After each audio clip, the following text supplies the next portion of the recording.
गोवा के किनारे खड़ा था डी मेलो हाउस। टूटा, जंग लगा और डर से भरा। आरव यूट्यूबर, सिया उसकी दोस्त और कबीर कैमरामैन वहां रात में पहुंचे। ये वीडियो वायरल होगा, आरव ने कहा।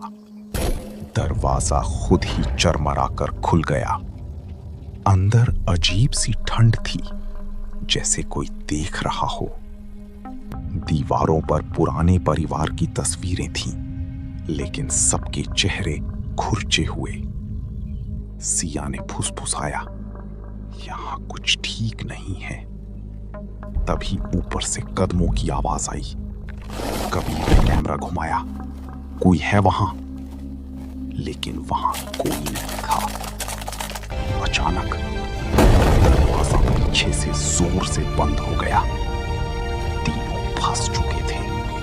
ऊपर जाते हुए उन्हें एक बड़ा कमरा मिला, जिसमें एक पुराना आईना था। सिया ने आईने में देखा, पर उसका प्रतिबिंब मुस्कुरा रहा था, जबकि वो नहीं। आरव, ये देखो। आईने में तीनों दिख रहे थे, पर उनके पीछे एक चौथा साया भी था। कबीर ने कैमरे में रिकॉर्ड किया, लेकिन स्क्रीन पर सिर्फ वो साया दिख रहा था। अचानक आईने में खून जैसा फैल गया और एक आवाज आई, तुम भी यहीं रहोगे। आईना टूट गया और उसी पल कबीर अचानक गायब हो गया। कबीर! आरव चिल्लाया। बस उसकी कैमरा जमीन पर पड़ा था। अभी भी रिकॉर्डिंग चालू थी। आरव और सिया ने कबीर को ढूंढने की कोशिश की। उन्हें एक बंद कमरा मिला, जिस पर लिखा था, मत खोलो। लेकिन दरवाजा खुद खुल गया। अंदर कबीर बैठा था, चुपचाप, सिर झुकाए। कबीर! सिया दौड़ी। उसने धीरे से सिर उठाया। उसकी आंखें पूरी काली थीं। अब मैं कबीर नहीं हूं। अचानक उसने दरवाजा बंद कर दिया। कमरे में अंधेरा छा गया। दीवारों से आवाजें आने लगी, रोने की, चीखने की, और फिर एक साथ, हमें मुक्त करो। आरव को दीवार पर एक पुरानी डायरी मिली। उसमें लिखा था, इस घर में आत्माएं फंसी हैं, किसी एक को अपना बनाकर।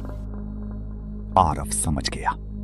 अब डायरी के आखिरी पन्ने में लिखा था, एक आत्मा को मुक्त करने के लिए एक जीवित इंसान को उसकी जगह लेनी होगी। सिया डर गई। नहीं, हम ऐसा नहीं करेंगे। तभी कबीर, या जो भी वो था, उनके सामने आया। समय खत्म। घर कांपने लगा। आरव ने फैसला किया, मैं रहूंगा, तुम भागो। नहीं, सिया रो पड़ी। लेकिन आरव ने उसे धक्का देकर बाहर की ओर भेज दिया। जैसे ही सिया बाहर निकली, दरवाजा बंद हो गया। अंदर से आखिरी आवाज आई, अब मैं इस घर का हिस्सा हूं। घर फिर से शांत हो गया। 1 साल बाद सिया फिर उस घर के बाहर खड़ी थी। उसके हाथ में वही कैमरा था। आज मैं सच दिखाऊंगी। वो अंदर गई। सब कुछ वैसा ही था। अचानक कैमरा खुद चालू हो गया। स्क्रीन पर आरव दिखा, मुस्कुराते हुए। तुम वापस आ गई। सिया जम गई। पीछे से एक आवाज आई, अब तुम्हारी बारी है। वो मुड़ी तो कबीर और आरव दोनों खड़े थे, काली आंखों के साथ। दरवाजा बंद हो गया। कैमरा गिरा और रिकॉर्डिंग चालू रही। वीडियो के आखिरी फ्रेम में 3 साए खड़े थे और चौथा धीरे धीरे अंदर आ रहा था।